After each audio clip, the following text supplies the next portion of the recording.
नमस्कार, मैं हूं जयश्री नागदा और आप देख रहे हैं सीबीसी न्यूज राजस्थान।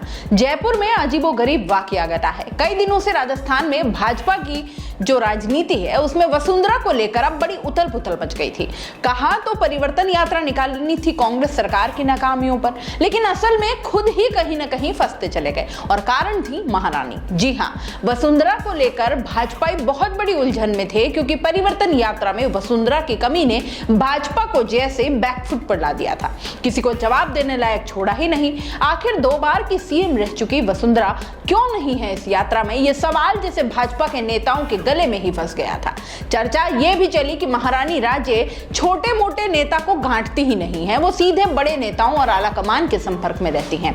लेकिन जयपुर की सभा में बहुत कुछ क्लियर हो गया। लगता है मोदी ने वसुंधरा का पत्ता साफ करने की ठान ली है और तभी वसुंधरा भले ही मंच पर पास बैठी रही, पर मजाल है एक शब्द मोदी ने वसुंधरा से कहा हो या देखा भी हो उनकी ओर। ये बात अब सियासी चर्चा को जन्म दे गई है। ये वो गाने की लाइन है ना कि वो मेरे सामने बैठी है मगर इससे बात न हो पाई है, मैं इशारा भी अगर करता हूं इसमें हम दोनों की रुसवाई है, वैसा ही कुछ हो गया है। लेकिन इशारा तो मिल ही गया कि मोदी की नजर में राजे की जगह आखिर क्या है।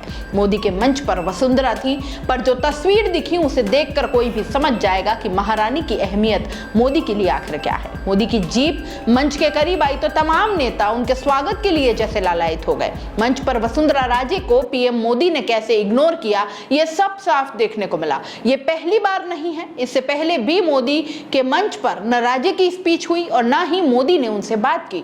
यह 10वीं बार था जब मोदी ने वसुंधरा की कोई स्पीच नहीं करवाई। इस बार भी वैसा ही हुआ। पार्टी के निलंबित विधायक और पूर्व विधानसभा अध्यक्ष कैलाश मेघवाल भी वसुंधरा राजे के प्रति पार्टी के नेताओं के रवैये को उजागर कर चुके हैं। पार्टी में गुटबाजी और राज्य को इग्नोर करने वाली बात का दावा भी कर चुके हैं।